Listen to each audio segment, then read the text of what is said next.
diprediksi akan menjadi salah satu kekuatan ekonomi dunia beberapa dekade mendatang. Bukan tanpa alasan, hal ini didasarkan pada prediksi bahwa tahun 2030 nanti akan ada 180 juta penduduk usia produktif. Mereka inilah yang akan menjadi motor penggerak ekonomi beberapa tahun mendatang. Alih-alih menjadi berkah, bonus demografi terancam menjadi malapetaka akibat tingginya angka stunting di Indonesia. Balita inilah yang nantinya akan menjadi tenaga produktif tersebut. Nah pemirsa, permasalahan stunting sangat primer untuk segera ditangani dan dicegah. Stunting menjadi masalah serius yang harus segera diurus. Di Jawa Tengah sendiri, ada 3 daerah yang menjadi pilot project penanganan stunting. Kabupaten Brebes, Kabupaten Banyumas, dan Kota Semarang.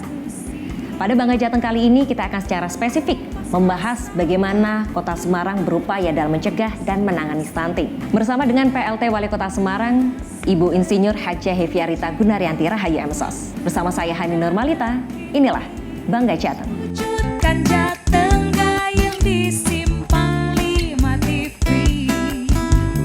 Bersama kami di acara Bangga Jateng. Dan sebelumnya saya ucapkan terima kasih untuk pemirsa yang sudah menyaksikan tayangan kami di kanal digital Simpang 5 TV. Dan juga bagi Anda yang berada di wilayah Kota dan Kabupaten Semarang, Demak, Kudus, Pati, Rembang, Jepara, Boyolali, Sragen, Gerobokan, dan Salatiga. Anda juga bisa menonton siaran digital Simpang 5 TV dengan mengganti TV analog ke TV digital. Silahkan untuk bisa membeli set-top box dan dipasang di perangkat Anda. Setelah itu Anda bisa menikmati siaran digital terutama untuk Simpang 5 TV. Dan sekarang kita sudah bersama dengan PLT Wali Kota Semarang, Ibu Insinyur Hajah Heviarita Gunaryanti Rahayu M.Sos. Mbak Ita, begitu enggak? Apa kabar Mbak Ita? Alhamdulillah Mbak, baik-baik. Ini selalu. Saya agak bingung nih mau manggil Bu atau Mbak. Mbak aja biar kelihatan muda. Jadi sudah terjawab ya alasan yang dipanggil Mbak biar selalu muda. Betul. Dan kelihatannya belakangan ini sudah semakin sibuk begitu ya Mbak Ita. Kemarin kelihatannya salah satunya itu datang untuk menyalurkan bantuan ke teman-teman yang di Tanjung Mas ya. Iya betul Mbak. Jadi memang bantuan-bantuan itu sebenarnya kita fokuskan Mbak. Jadi ada beberapa program dari pemerintah Kota Semarang, salah satunya adalah penanganan stunting dan penanganan kemiskinan. Nah ini bantuan-bantuan memang perlu untuk intervensi di wilayah-wilayah tertentu. Karena kalau wilayah daerah-daerah yang termasuk di dalam kemiskinan ini banyak di dalamnya ini juga anak-anak yang stunting. Oke, berarti sepertinya memang kemiskinan adalah bisa menjadi salah satu faktor dari stunting itu ya. Betul. Sebelum kita mengemas lebih dalam mengenai stunting, nah ini barangkali masyarakat juga masih ada yang awam tentang stunting itu apa, kemudian bagaimana indikasinya. Nah, Mbak Ita bisa menjelaskan. Iya, jadi stunting ini sebenarnya adalah salah satu anak yang dari mulai sebenarnya ini dari 1000 hari kehidupan pertama. Jadi anak-anak ibu yang hamil mulai bertemunya ini kalau udah dewasa ya, bertemunya antara sel sperma dengan sel telur ini kalau hasil pembuahannya itu bagus, anaknya akan normal. Tetapi kalau dari sisi kualitasnya, kemudian di dalam saat hamil itu kurang asupan gizi, lahir juga kurang asupan gizi, bahkan pada saat remaja, ini kan kebanyakan remaja-remaja putri ini kan senangnya diet, makannya makan yang pilih-pilih gitu ya. Biasanya kan maunya makan yang junk food dan sebagainya. Ini kan juga mengakibatkan kurang zat besi. Sehingga ini juga menjadi salah satu faktor anaknya bisa menjadi stunting. Anak yang stunting itu bisa dilihat dari lingkar lengan, lingkar kepala, dan juga pendek. Jadi kalau anak stunting itu pasti pendek, tapi kalau orang pendek, anak pendek itu belum tentu stunting. Nah, gitu. Jadi secara fisik bisa dilihat seperti itu ya. Betul. Kenapa itu penting juga bagi kita untuk selalu memantau bagaimana perkembangannya dari lingkar kepala tadi, lingkar lengan begitu ya. Dan ternyata tidak hanya pada anaknya saja, sudah mulai dari ibunya nih begitu ya. Bahkan sejak remaja harus diperhatikan untuk asupannya, terutama untuk mencegah anemia, betul ya, Mbak Ita. Dan kemudian masyarakat juga perlu tahu terlebih dahulu nih bagaimana kondisi stunting utamanya di Kota Semarang saat ini. Ya, jadi mungkin sebelum saya menyampaikan kondisinya, ini sebenarnya penyebab stunting ini tidak hanya kondisi dari si ibu saja. Jadi ada 3 faktor penyebab stunting, yaitu yang pertama adalah gizi buruk, Jadi kekurangan yang tadi saya sampaikan, kekurangan gizi, kemudian dari mulai remaja, kemudian pada saat hamil sampai anak itu lahir, kemudian pola asuh.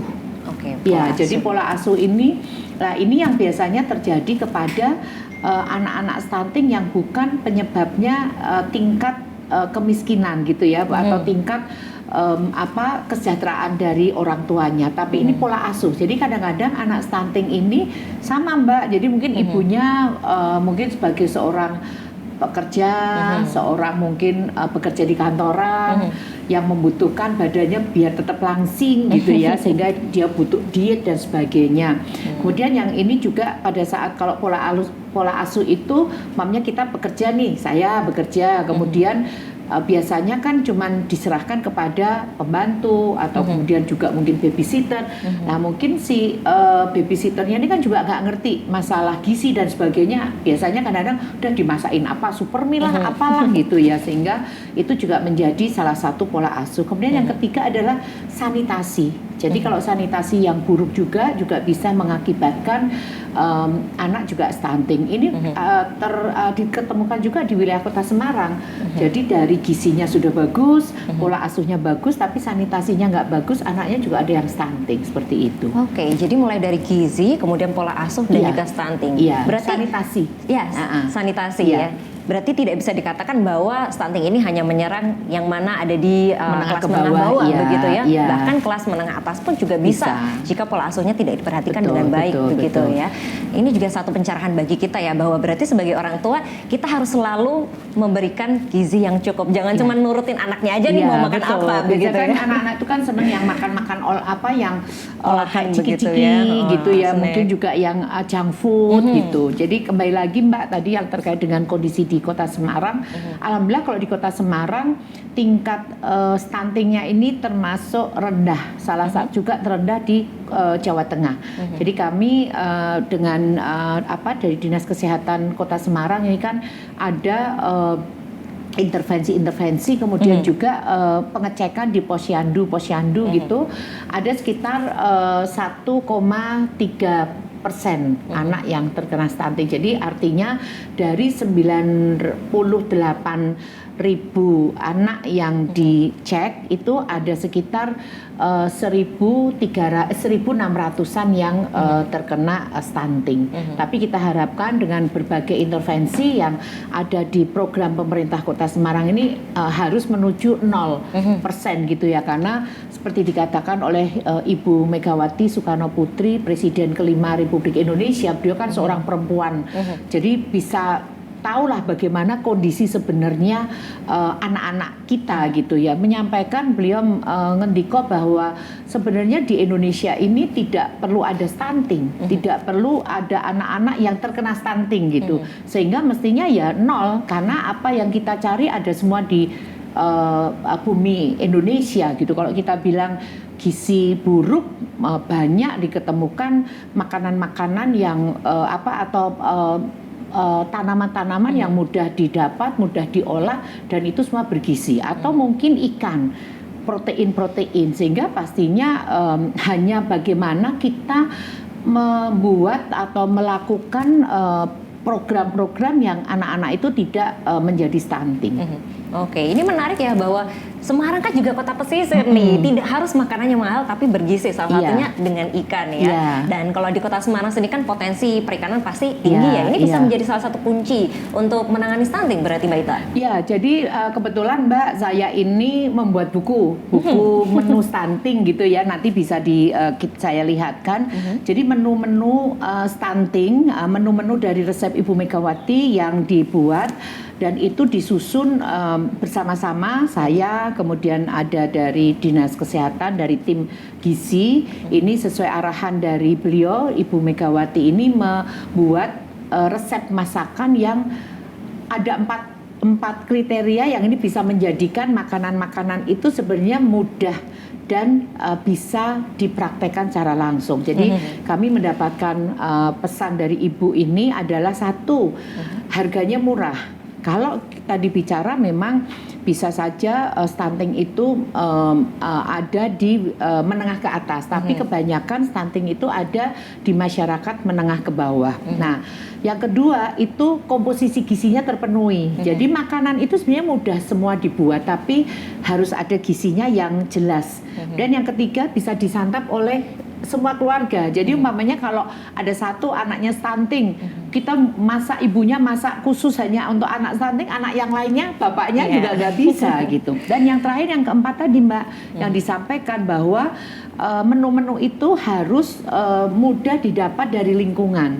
Jadi buku mengenai stunting itu banyak dijumpai. Jadi saya menyusun buku itu ikannya tidak harus yang ikan dari produk impor gitu ya, kayak ikan salmon gitu, atau mungkin gindara dan sebagainya, tapi ikan-ikan itu yang mudah dibudidayakan. Jadi ada nila, ada lele, kemudian sayur-sayur juga yang mudah didapat di Indonesia atau bahkan di Kota Semarang. Jadi kayak ada tomatnya, ada bayamnya, ada kangkungnya, ada singkong, ubi gitu. Jadi semuanya ini sebenarnya bisa diramu. Pak, murah loh Mbak sebenarnya kalau dihitung-hitung. Karena bisanya masak untuk orang banyak sekalian begitu betul, ya. Betul. Dan juga terkait tadi angka 1,3 begitu ya. Ini walaupun kecil tapi stunting itu penting, harus kita selesaikan begitu ya, karena mereka yang menjadi generasi ke depannya.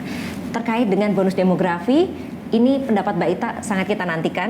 Kita tunggu jawabannya setelah yang satu ini, karena kita masih akan kembali lagi dengan segmen selanjutnya. Dan kita ingatkan kepada pemirsa ya untuk bisa memantau siaran kami secara digital melalui download aplikasi JPM Stream di Android dan juga klik Simpang 5 TV. Tetap bersama kami di Bangga Jateng.